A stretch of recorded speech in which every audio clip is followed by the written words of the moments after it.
morning, YouTube. So, hello, Lauren. Hello, Shannon. So, guess what I was doing before before I pushed the button? Okay, I'm going to give you two guesses. Two guesses. And this is what I was doing. Yes, I was dancing. I am channeling my energy for today because I have to tell you, hello, hey, Crochet Studios. I have to tell you,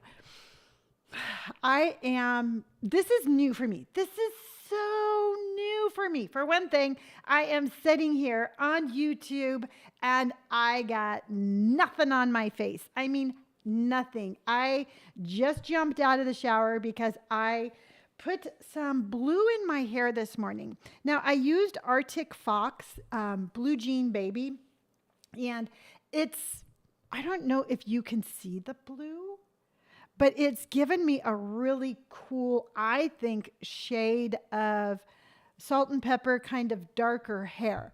And part of me is really liking this, and part of me is thinking that I need to put a little bit more blue in. But let me rewind.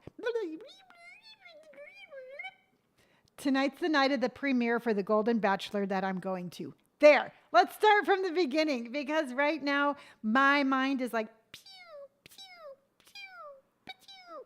So tonight is the night of the premiere. And I put some coloring in my hair. I put Arctic Fox Blue Jean Baby. I think I might put a little bit, just a little bit more blue in when I take a shower this morning again. Oh, sheesh. It is. Yes, it is. And so my energy is very like on fire, but in the coolest way. So I'm going to explain to you what I'm talking about, but I got up this morning and I buzzed my hair. And I did a nice little buzz. I feel really good this way. Now, when I went to the dermatologist, he did tell me that I had this thing in my head, not in my head, but on my head right here, that he froze, which by the way hurt. Oh my God. He was like, hello, Wendy. He was like, let me just freeze this off for you. He's like, and I was like, ah. So anyway, he froze this off, but he said that it causes hair loss. So this morning when I was buzzing my hair, I noticed I got like a little bit of a spot right there. So truthfully, I don't care, but I'm just letting you know it's there. So I buzzed my hair. I put the blue in, but I think I'm going to give it just a little bit more of a blue look. And so I jumped in the shower. I rinsed off my blue. I threw on just what I'm wearing. And I haven't even put a thing on my face. So I'm going to do it with you now because while I'm talking about this, we're going to talk about some products that I've been using. Again, complete disclaimer. This is not a sales pitch. I'm going to tell you right now, I am the world's worst salesperson. I just want to share with you the products that I've been using. And the first thing I'm going to be putting on is the e.l.f. Holy Hydration Daily Serum. So I have been putting this on every morning. I do like it. In all honesty, I think I prefer the Rock Daily Serum. It's ROC, and they come in those little blue capsules. I will, the next time I need daily serum, I'm going to try to find that. I really felt that one was super hydrating and super moisturizing. This does a good job. This does better job than some of the other serums I was using. Some of the other serums I was using, it almost felt like my face was drier than when I started. And I'm always saying that for any foundation, for any skincare, you have to have moisture. If your skin isn't moisturized, your makeup is just going to set on top, and then it's just going to cake, and it's just going to be there. So these mornings I have been starting with the e.l.f. Hydrating Serum. This is a daily hydrating serum. So that's what I'm going to start with. So yes, so today is, and then I just leave this on for a little bit, and then I'm going to go to part 2, which is my sunscreen. So yes, today has been kind of like like my brain's just been firing all over the place, but in the bestest way. And I'm going to tell you about that because we're just going to have story time today. In the past, now, if you know or not, or maybe you do know, but I have been sober now for about 8 years. And in those 8 years, I've really worked on my confidence, on my self-esteem, who I am as a person. I've just recently overcome like this whole thing of imposter syndrome. So I value and I'm very aware of my mental health challenges every single day. It's just who I am and it's what I deal with. So I talk about it a lot. But this thing that I'm doing tonight, going to this premiere tonight, is something that I'm doing for the first time with a new level of confidence, I guess you could say. And it's been very refreshing because in the past, I would go to something like this and I would instantly be like, oh my gosh, I have to find the perfect outfit. I need to buy a new outfit because everything in my closet isn't going to be good enough. All right.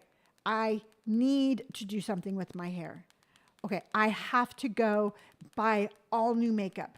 And I was doing that every single time because I didn't have enough confidence as to who I was, who was at that moment staring back at myself in the mirror.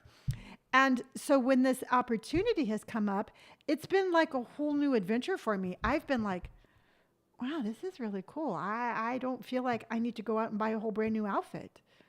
This is pretty cool. You know, I'm not stressing out over my makeup or my hair or anything like that. And it's been kind of like, oh, a really cool thing. And it's not like I have this level of confidence where I'm like, yes, you cannot improve upon perfection. It's nothing like that. It's just a matter of my inner voice being like, hello, Pamela. It's like my inner voice is just saying, you are okay with who you are. And it is the most amazingly rewarding voice that I've heard in a very long time. So if you find yourself saying anything other than you are good with who you are, you need to start telling yourself you are good with who you are. Because seriously, I'm going into this thing like, dang, this is going to be fun.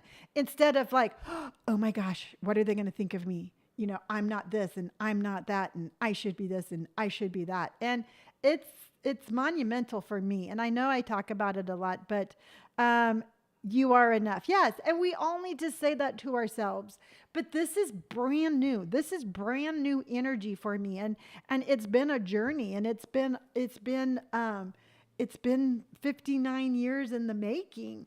And so I was in the shower and I was getting ready and I was thinking about my outfit that I was going to wear.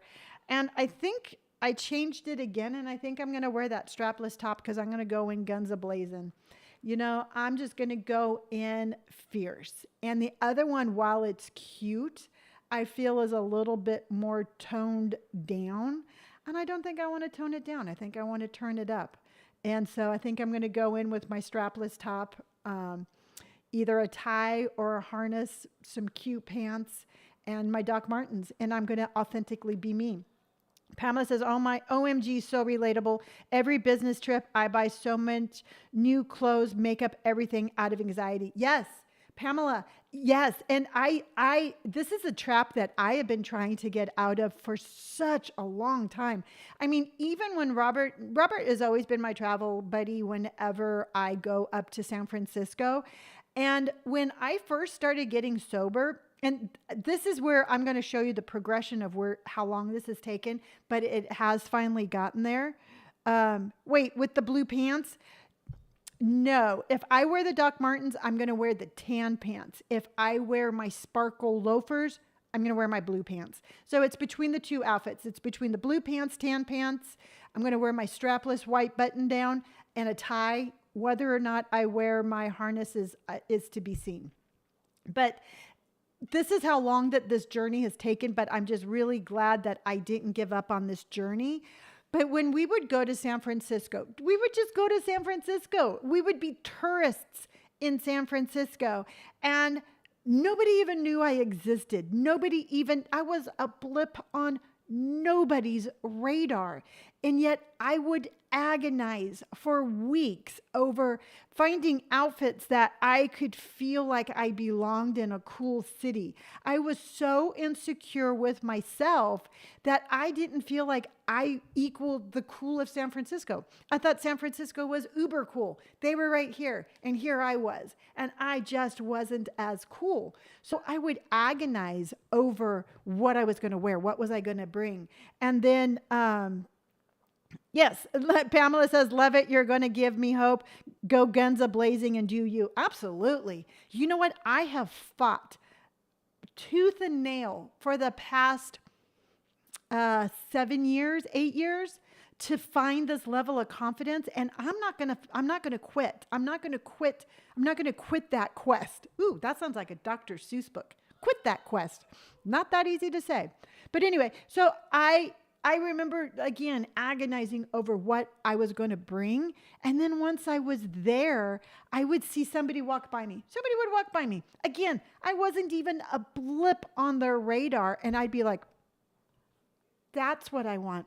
I want that outfit because I want to be that confident. And I did not I couldn't put two and two together that it was not the outfit that was making that perfect person confident, but that person themselves. So poor Robert, I'd be like walking through San Francisco and I'd be like, I need to find that outfit now. And we spent more time trying to find things that I could buy that would increase my confidence instead of actually just enjoying the trip. And it's mind-boggling. I can remember being I started picking apart my backpack of all things. And I saw there is that one brand, it starts with an F. I cannot pronounce it. But a lot of people in San Francisco had that backpack.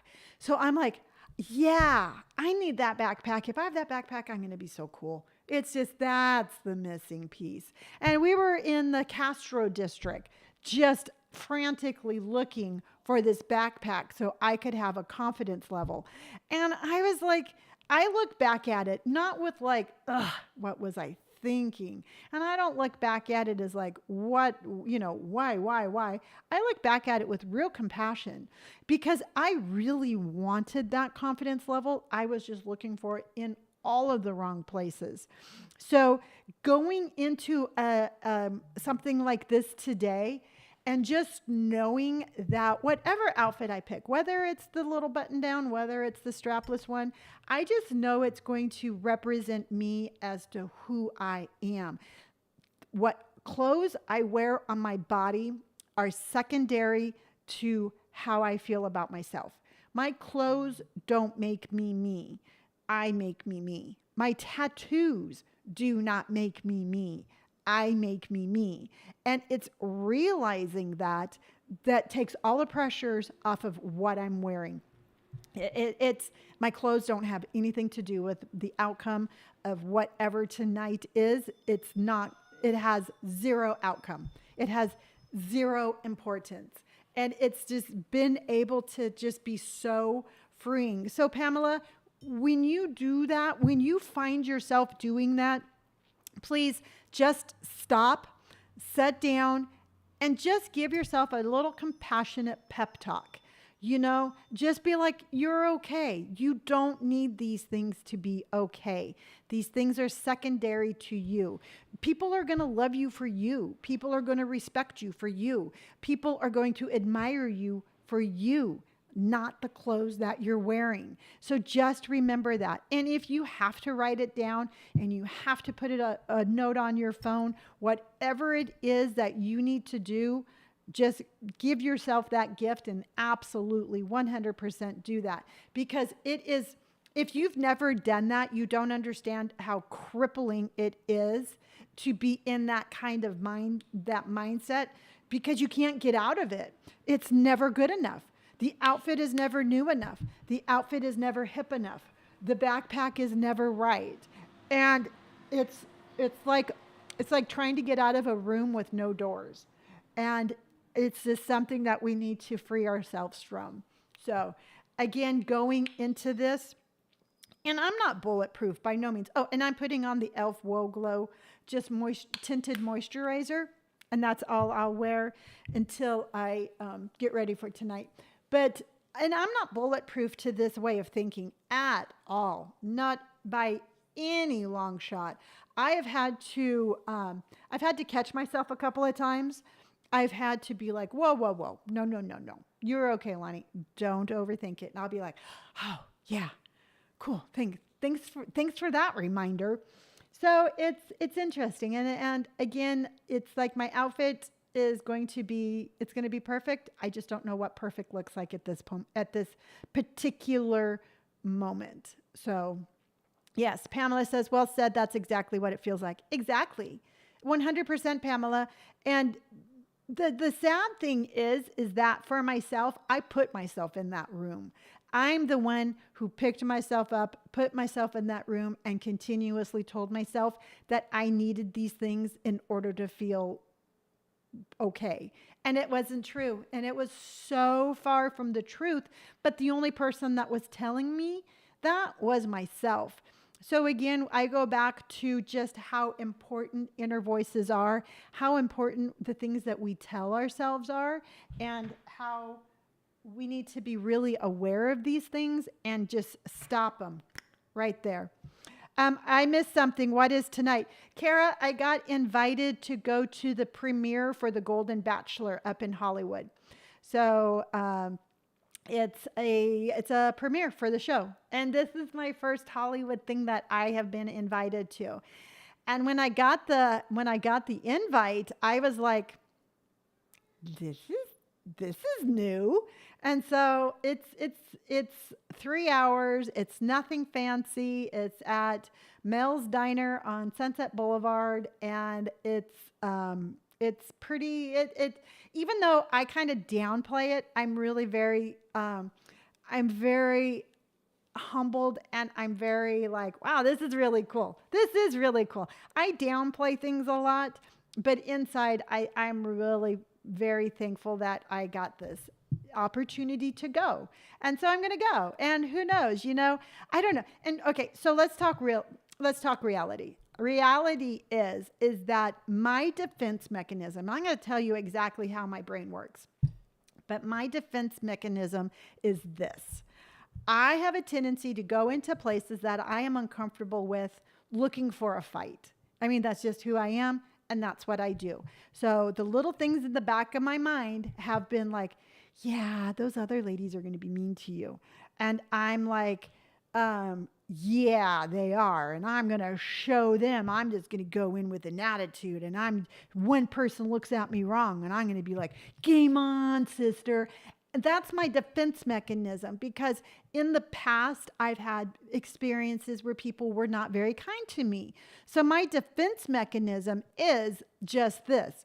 I'm going to fight you before you say something mean to me and hurt my feelings. So I go in all guarded. I mean, I go in, remember that scene from West Side Story where the sharks and what was the other one? It was the sharks and help me. Okay, the sharks were one of them, and I keep on thinking the other one were the knives, but I don't think they were called the knives, or the sharks and the whatever. Somebody's going to tell me. But do you remember that scene from the West Side Story where they're like walking down the street and they're like, that's usually how I walk into, things. The jets, yes. Okay. They were not the knives. They were the jets, the sharks and the jets. And so that's how I have a tendency to walk into places. And I know it. And so in the past, I've been very comfortable with that, because in the past, I've been very comfortable with my defense mechanism. But I don't want to walk into it looking for a fight. I mean, I automatically, part of me, again, the part that I'm still arm wrestling with is thinking that people are going to look down on me, or they're going to judge me, or they're going to say something mean to me. And then that's going to define who I am. And all of that is false. You know what? I don't give a rat's beep if somebody looks down at me or if somebody judges me. If somebody says something mean to me, of course, I'll speak up and I'll take care. I will defend myself. But I am not going to go in looking for a fight. It is ridiculous. It's a repeating pattern that I no longer need. This is a defense mechanism that I can let go now. And I think part of my growth is really learning when to start to let things go.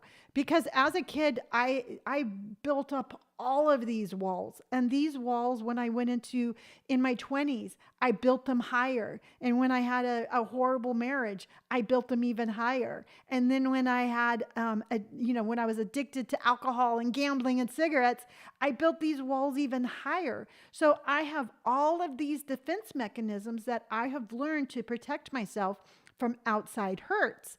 But what happens is that once you heal, once you're inside those walls and you start to heal, it's really hard to let those walls down. Easy to build up, hard to put down. So I'm really challenging myself and I'm pushing myself for tonight to let some of those walls down. I do not want to walk in looking for a fight because I feel like if I do that, then I still have a certain level of insecurity that I'm not addressing. And so when every time I get like the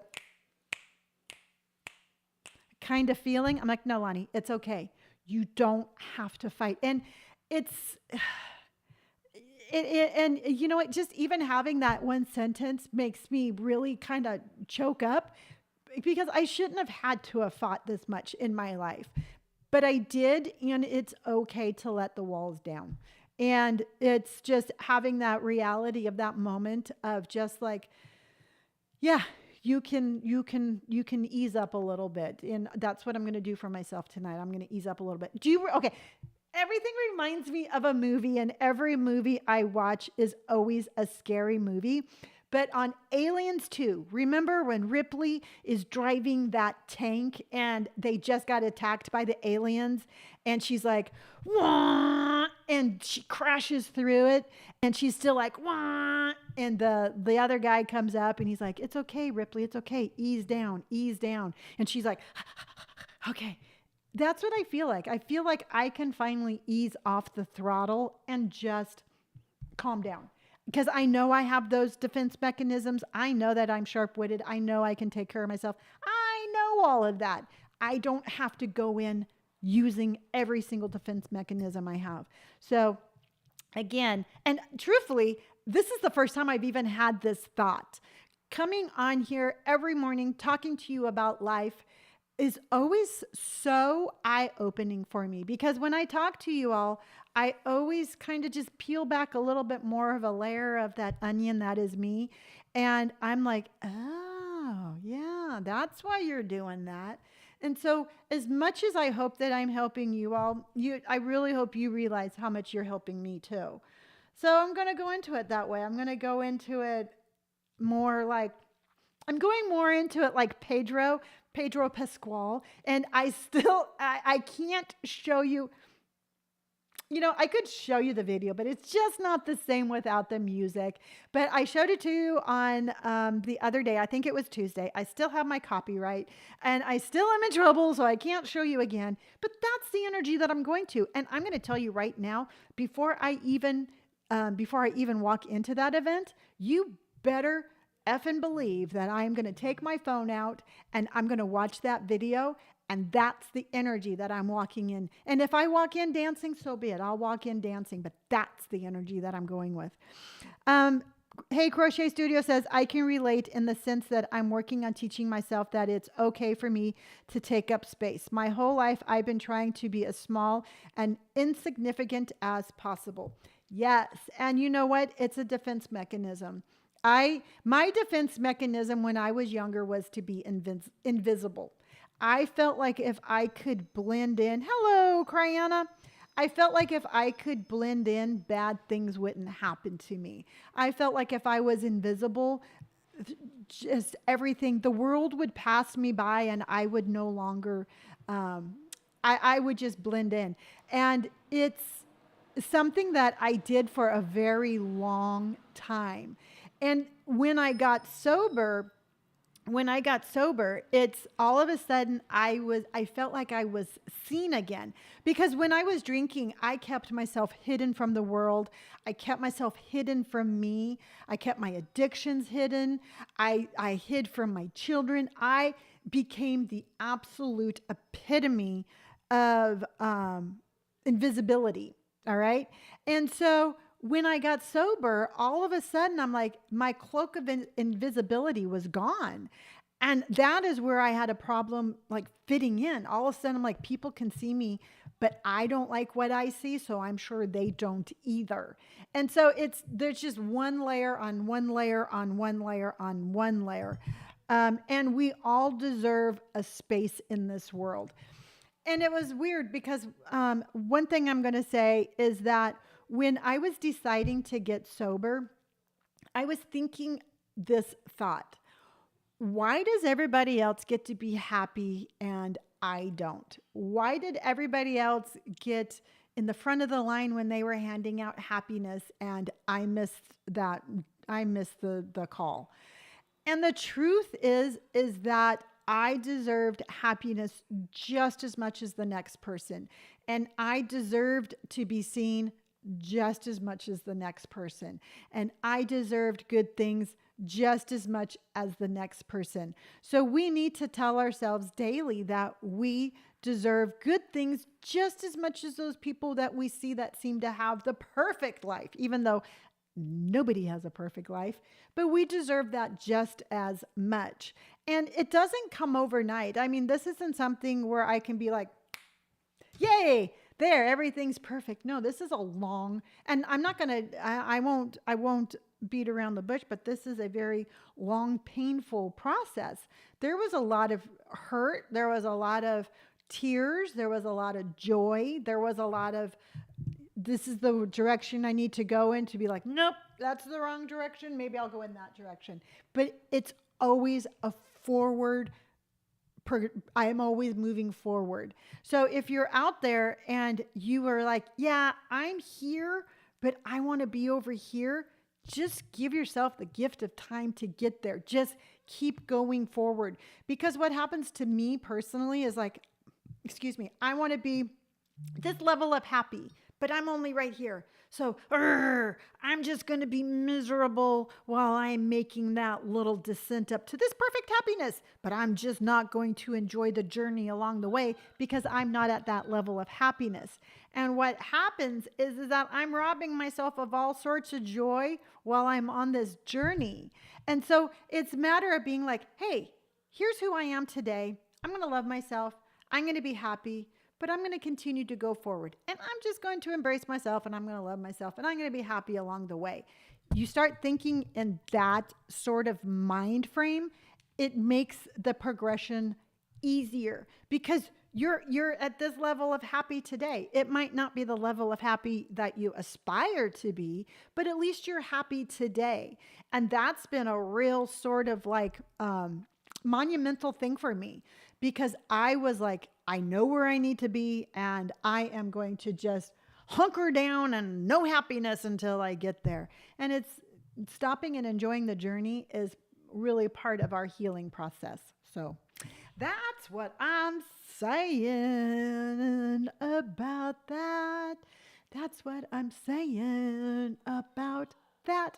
So it brings me to the subject that I really did want to talk about today.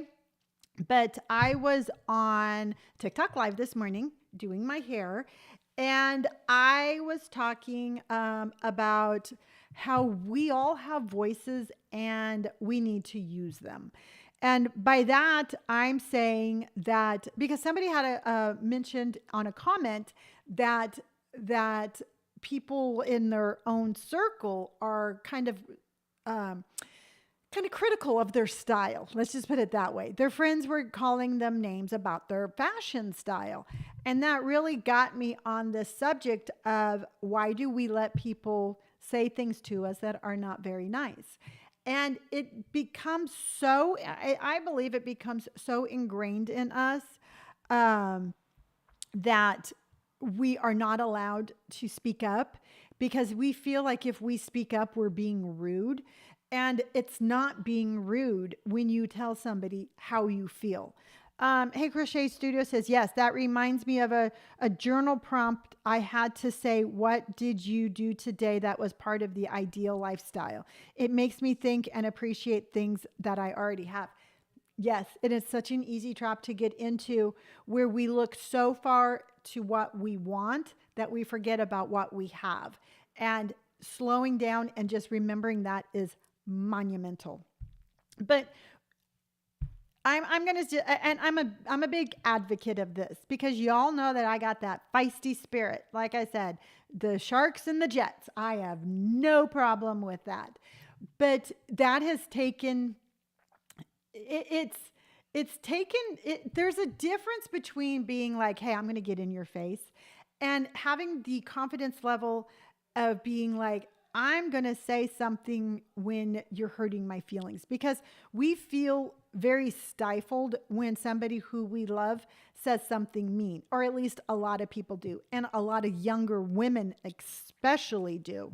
So what I'm trying to do is I'm trying to encourage people to absolutely see the difference between being confrontational. I mean, going into this event and getting in somebody's face right away, that's confrontational. But if somebody is to say something to you that you do not appreciate, something that hurts your feelings, it's okay to say, what you just said really hurt my feelings. And I am a complete advocate. I don't think that there's any gray area to this. But if you say that to somebody and they do not respond immediately with, I'm so sorry, I did not mean to hurt your feelings, then you need to make a serious choice about this person in your life. And I am black and white on that. There's no gray. There is not one gray thing to comes with that statement. Because with my, you all know I was married to my ex-husband who was not a kind person. And we were trying to work it out. And the counselor was like, say things by saying, this is how you feel. And I would always try to tell him, like, your actions make me feel this way. And he was immediately like, well, you shouldn't do that. That's not what I meant. You know, you're taking it wrong. This is you. This is you. This is you. Never once was there just a simple, I am so sorry. I didn't mean to hurt your feelings. Because the truth is, he didn't care. He did not care one moment of the day if I was happy, sad, indifferent. It was not in his DNA to just give a beep. And so I am very, very cognitive of this. So if I reach out to somebody and I'm like, hey, you know what you just said wasn't very kind. If that is not reciprocated again with immediately, I am so sorry. I didn't mean to say that, or I didn't mean I didn't mean for it to come off that way. I didn't mean to hurt your feelings. Or I'm sorry this, or I'm sorry that. If that doesn't come out of somebody's mouth, I'm just like, done. I am not going to entertain the fact of I'm going to allow somebody the opportunity over and over again to say things that are hurtful to me. And if I'm sensitive, I'm sensitive. If what you said I don't like, I don't have to explain to anybody why I didn't like it. The important thing is that your feelings matter. So I just want to, again, I think part of our journey of finding our confidence, of finding that we are okay with ourselves, is finding that voice that we can hold up for ourselves. It says, well, that wasn't my intention. And I'm like, I get that, but how it came off, let's talk about it. Absolutely. That might not been your intention, but that's how it was received. Trust me, I'm saying things all the time that I say in one way that I never meant to give anybody any grief. And if it comes across wrong, I am the first one to say, I am so sorry.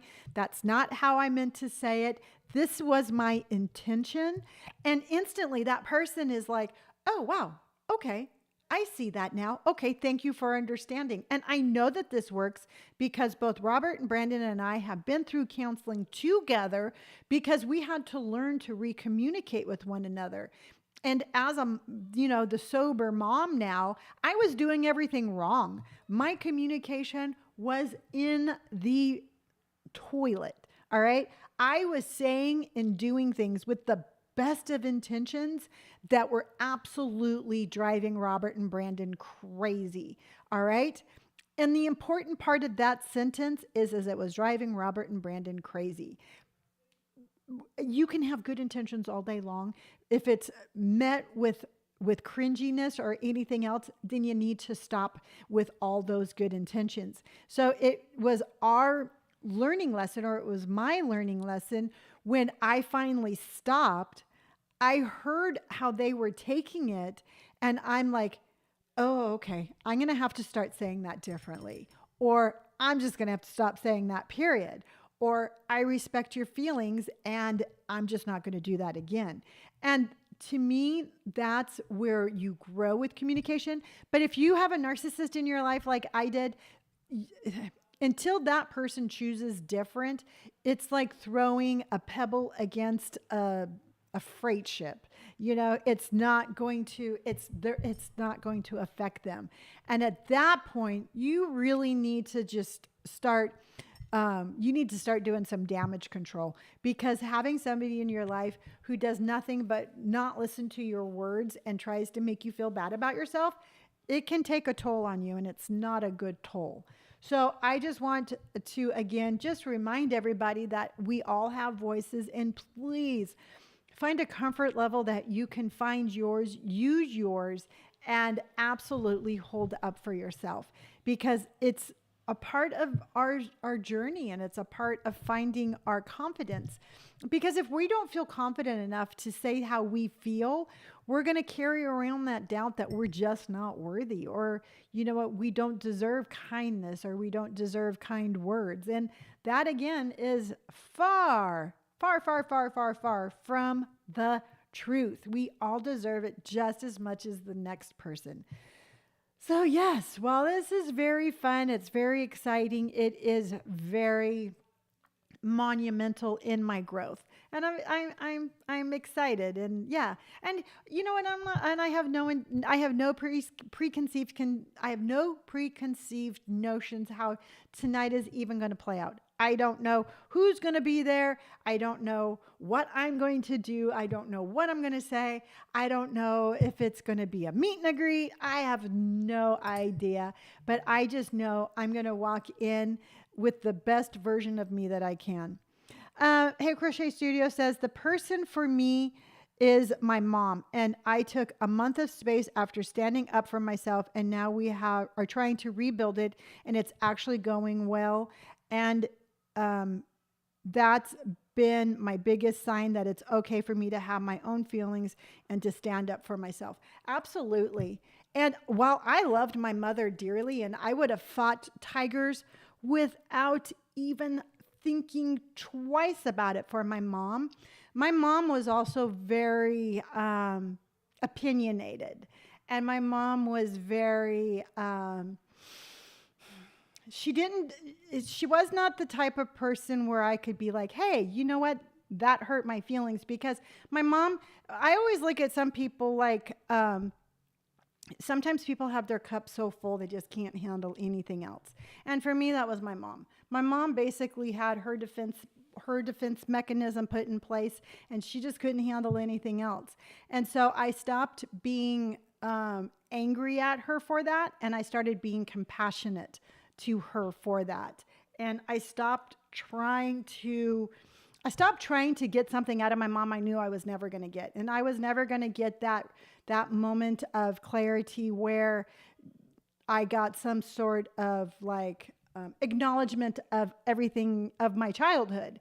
And so for me, my moment is when I realized that I was just going to have to just accept my mom for who she was. And when that happened, it was able for me to, at that point, I stopped being that child and I started being an adult.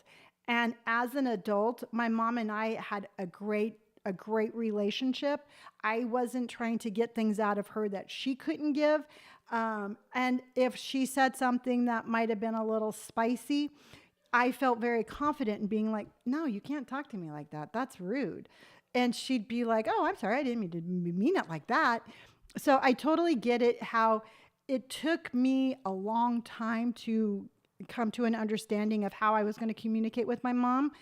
But it's really important for all of us that no matter who it is in our life, that we find that ground to stand on and we start talking. And sometimes, and sadly, sometimes we have to take those people out of our lives. And, I almost lost my kids. I almost lost my kids because I was doing nothing but inflicting pain on them. So had they have excommunicated me back then and even today, I would understand why. And it was a fear that I had getting sober is I didn't know if I could face that possibility sober. And I'm really glad that I tried it and it didn't work out that way. But yeah, you know what? And again, I guess sometimes we are more afraid of things that could happen instead of being okay with things that do happen. Yeah. That's what I'm saying. So that just gave me a hot flash.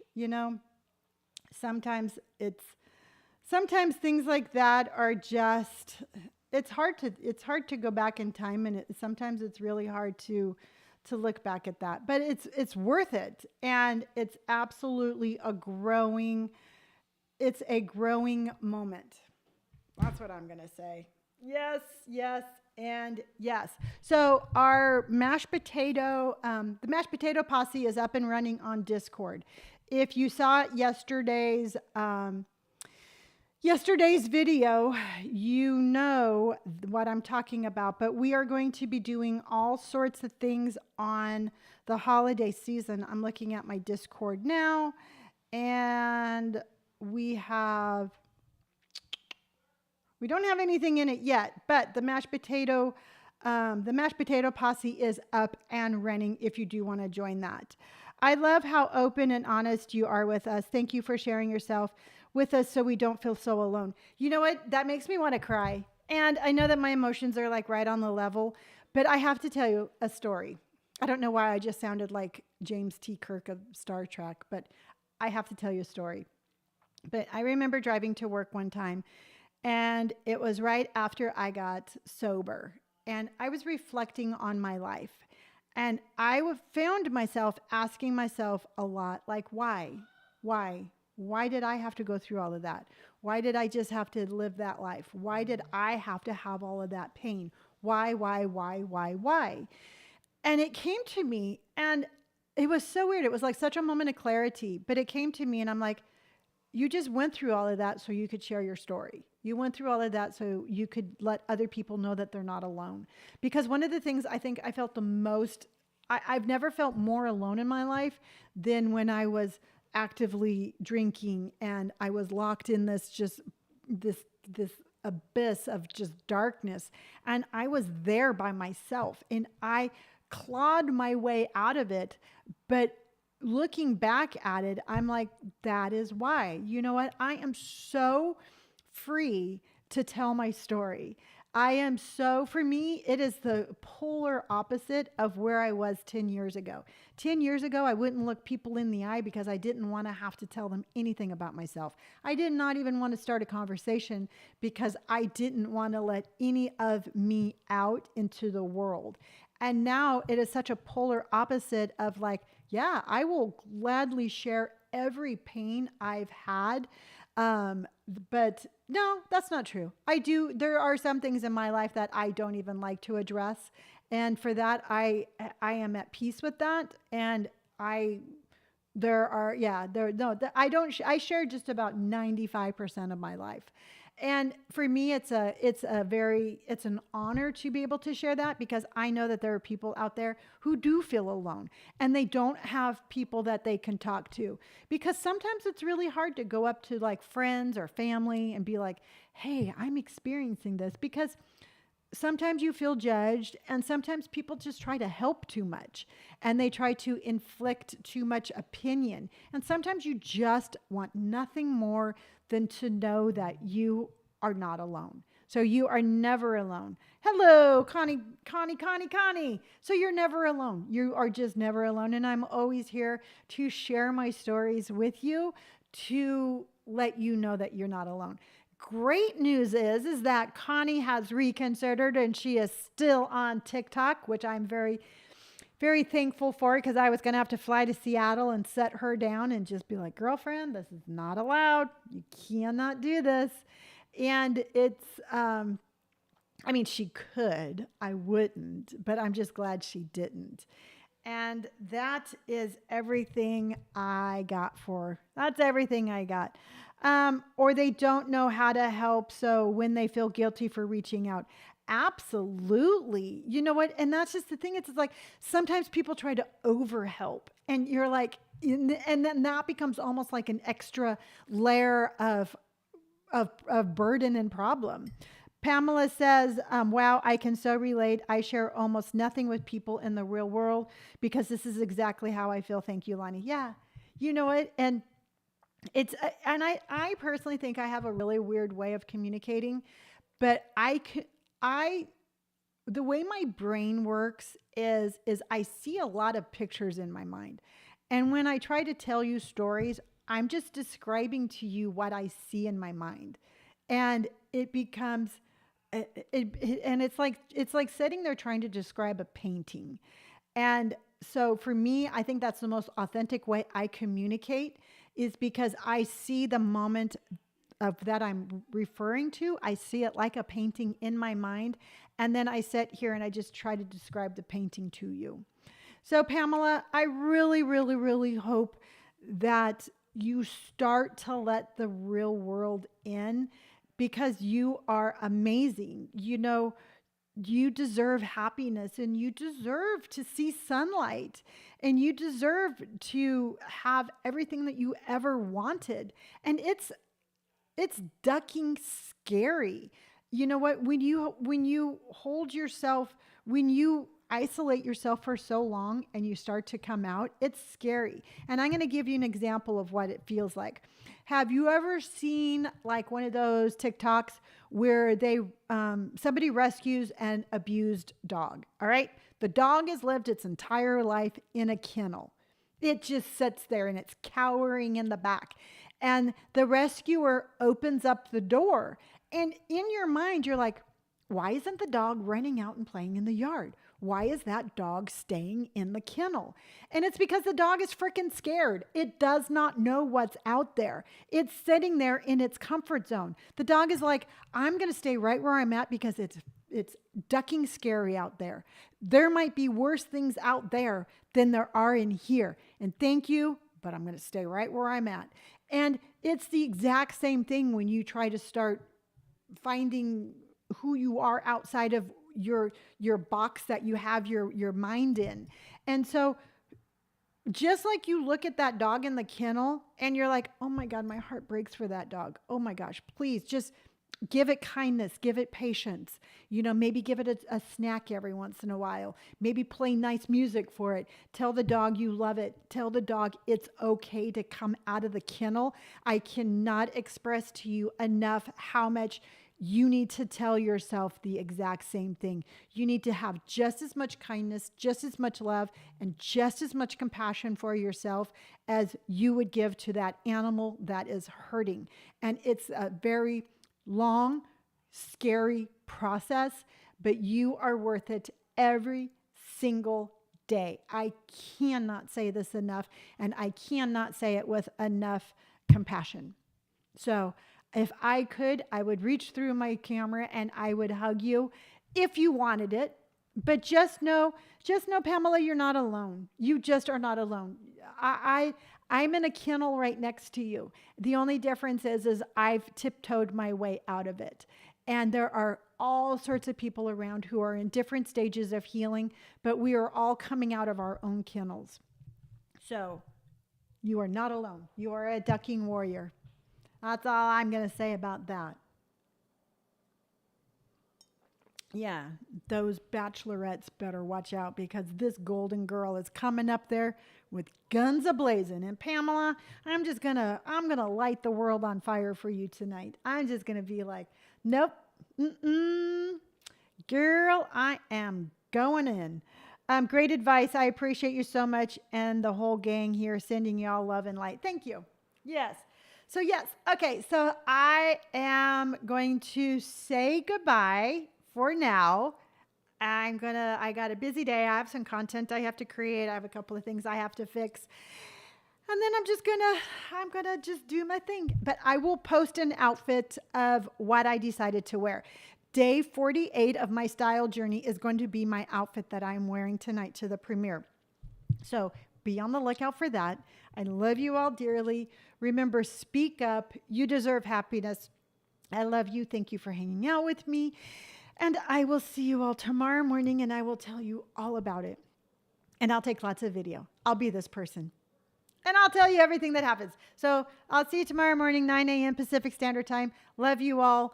And I will see you all tomorrow. And Wendy says, enjoy tonight. This has been a great chat today. It's good to talk and share stuff. Absolutely, it is. And we can talk and we can share as much as you want. If there's a subject you want to talk about, but you do not want to like make it evident here on this live, you can always send me a message on Instagram. I'll see it and we can talk about that. And I will not say your name. We can keep things confidential in that way. So again, any subject that you have that you would like to talk about, but you want to keep it private, message me on Instagram and I will talk about it.